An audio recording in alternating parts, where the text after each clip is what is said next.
తాజాగా నంద్యాలలో గెలిపేవరిది అనే దానిపై లేటెస్ట్ సర్వే చేయించారు లగడపాటి రాజగోపాల్. సర్వే ఫలితాల్లో టీడీపీకి దిమ్మ తిరిగే ఫలితాలు వచ్చాయంట. ఇది ఇప్పుడు రాజకీయాల్లో హాట్ టాపిక్ గా మారింది. టీడీపీకి ఓటు వేస్తారా, గతంలో శిల్ప సంక్షేమానికి కార్యక్రమాలకు ఓటు వేస్తారా అనే దానిపై ప్రజల నాడి పట్టుకునేందుకు సర్వే చేయించారు. సర్వేలో షాకింగ్ రిజల్ట్ వచ్చింది. రాష్ట్ర వ్యాప్తంగా టీడీపీపై ప్రజల్లో అసంతృప్తి కట్టలు తెంచుకుంటుందనేది తెలిసిందట. లగడపాటి గతంలో 2 సార్లు చేయించిన సర్వే ప్రకారం టీడీపీకి 45%, వైసీపీకి 49% అనుకూలంగా రిపోర్ట్ వచ్చిందట. అయితే నంద్యాలలో జగన్ భారీ బహిరంగ సభను ఏర్పాటు చేసిన తర్వాత ఫలితాలు తారుమారయ్యాయట.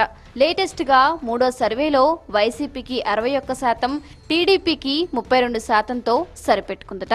ఈ సర్వే ఫలితాలపై వైసీపీ నేతలు, అభిమానులు ఫుల్ ఖుషీగా ఉన్నారట.